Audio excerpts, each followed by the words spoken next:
नमस्कार दर्शक बंधु आपको स्वागत करुच्ची आज यही नुआ भिडियो को। चलतु जानिए यूपीआई विषय में।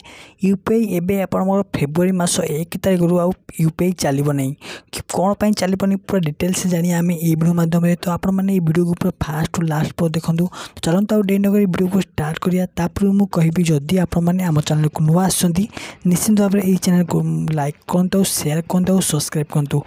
पाखर बेल आइकन को ऑलवेज सेट कर रखुँ। तो आपने निहती जानते कि ओडिशा रे राज्य सरकार दिनों दिन बहुत सारा अपडेट नहीं आसुँच। जमीक कि आप जानते सुभद्रा जोन आसाला कितु किसी लोक पाई नथिले। से भाव में यूपीआई बहुत बड़ा अपडेट आसी ना कौन ना आपने यूपीआई चलाऊँ कौटी यूपीआई ट्रांजेक्शन करें यहाँ निर्बाध हो पार।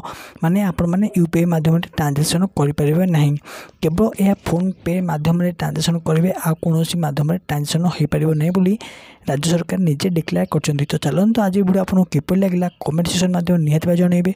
जदि मन में किसी डाउट अच्छी तो आम कमेंट सेक्शन निश्चित पचारे। रोचे आज ये जय जगन्नाथ। देखा अन्य एक नुआ वीडियो माध्यम।